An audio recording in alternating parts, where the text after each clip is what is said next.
look at you guys on defense, just what do you think is kind of the biggest area y'all need to improve right now? Definitely being in the gaps.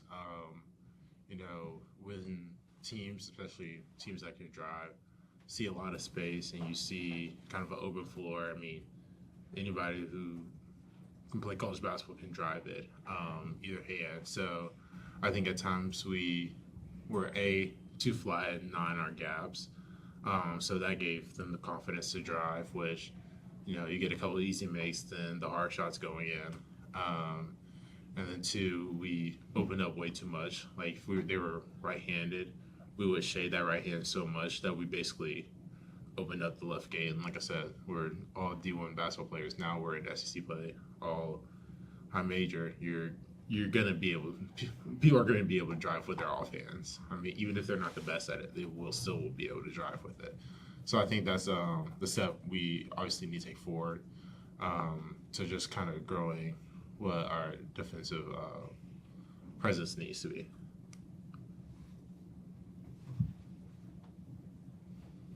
Sebastian, Stephen mentioned that Philip Jovic played the best defensively against Georgia. Yes. What does that say about his hustle, his work ethic, how much he's improved just over the last couple of months? No, I mean, Philip has obviously improved a ton. I love getting to see that in person, just day to day. Philip, I mean, there was I watched the game back with Berg, and, there are just some clips where you see Philip get switched onto a guard, and he just absolutely sits down, and he's just a monster defensively.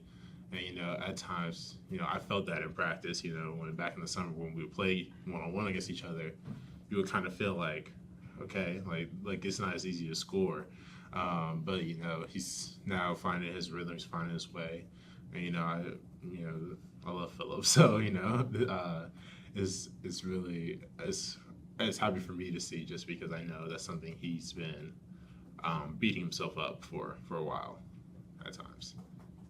A&M obviously very unique in how they play. What do you see in them, just the way they press and the way they operate on defense? No, so as somebody who was recruited from A&M for all 4 years of high school, is definitely very different than the A&M I knew. But they're gonna get after you. I still say they're gonna play hard. They press after misses, they press after makes. Just gonna be kind of one of those things where we're gonna have to take care of the ball, obviously. Not get sped up, but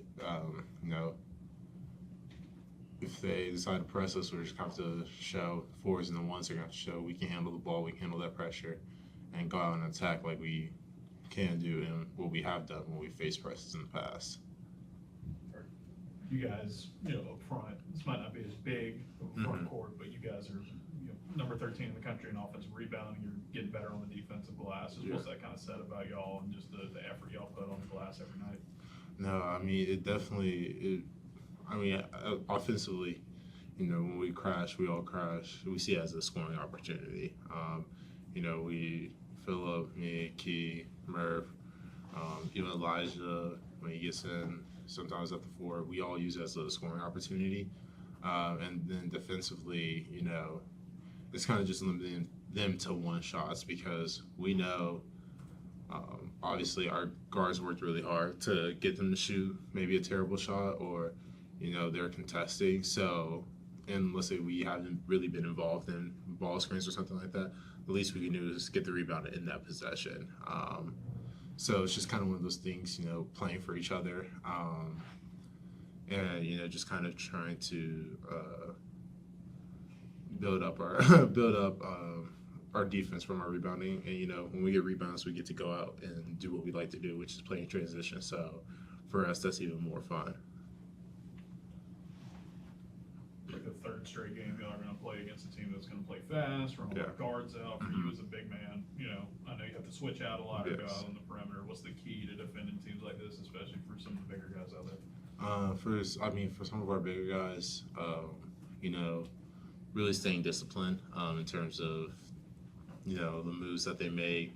A lot of guards, they're going to do a lot of head fakes, a lot of pump fakes, a lot of jabs, just kind of get us moving one way or the other. But, if we stay down, use our length, it's really hard to go against it. Like, we may not be as fast as them or as quick as them, but I mean, they aren't as tall as us. So if they have to take a longer route to get to the basket, A, that allows time for help side to get over if necessary, and B, that gives us because while they're going around in a curve line, we go in a straight line, we can still meet that at the rim and still have a little bit of rim protection.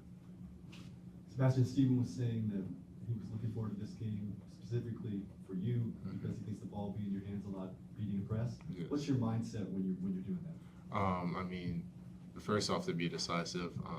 Indecisiveness when teams press you will kill you, and that's just point blank. Period. But just to go out there and just kind of be aggressive. I obviously offensively didn't have my best game against Georgia, so kind of bouncing back and playing like the player I know I am.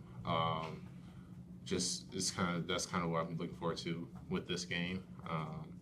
Not only just creating for myself, but for my teammates as well. So, yeah. You played 42 minutes in your first SEC game. How would you kind of, looking back at your game as a whole, I know you were talking about just a second ago about needing to, wanting to do more on offense, but just, going through that grind like that, kind of how would you kind of assess how you did? Well, 42 minutes, obviously, that was a bit of a surprise that everyone else had played that much in the game.